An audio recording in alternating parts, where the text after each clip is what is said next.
start Lac-Operon model, which is given by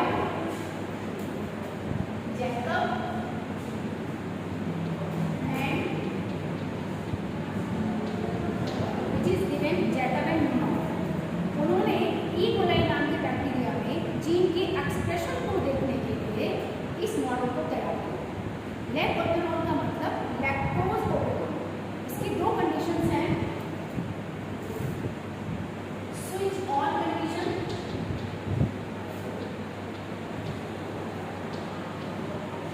and switch off condition.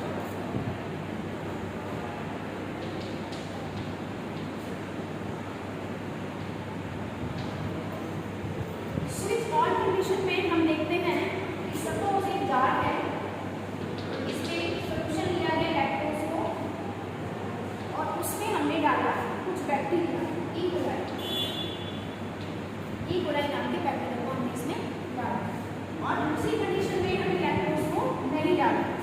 तब हमको ये देखना है कि लैक्टोज के प्रेजेंस में ई कोलाई का बैक्टीरिया सर्वाइव कर पाता है और लैक्टोज की एब्सेंस में कर पाता है या नहीं कर पाता है। इन दोनों ही कंडीशन को हम स्टडी करेंगे जैकब एंड न्यूमैन द्वारा दिए गए लैक-ओपेरॉन मॉडल। इसमें कुछ जीन्स हैं, प्रमोटर जीन,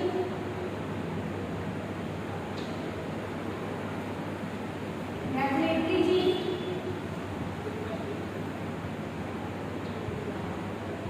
और operation gene,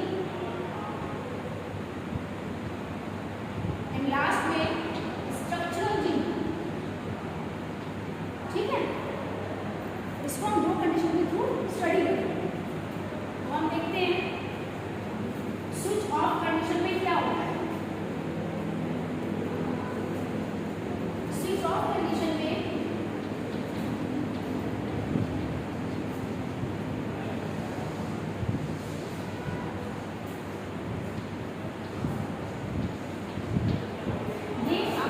P for promotory gene, I for regulatory gene, O for operational gene and Z वाले ये तीन जीन आपके स्ट्रक्चरल जीन हैं। तो जब लैक्टोज एब्सेंट होता है तब क्या होता है, ये आपका regulatory gene will produce mRNA, ये बनाएगा आपका mRNA। बट ये सिंपल mRNA ना होकर ये होगा repressor mRNA। Regulatory gene will produce repressor mRNA. This repressor mRNA will produce protein in normal condition. But when the switch off in this model, this mRNA will bind up to the operation gene, and this operation gene will not function to the structural gene. ये operator gene के साथ जब ये mRNA repressor mRNA bind हो जाएगा तब ये operational gene ZYE नाम के तीनों स्ट्रक्चरल जीन को इनएक्टिव कर देगा। और जब ये स्ट्रक्चरल जीन इनएक्टिव हो जाएंगे तब बैक्टीरिया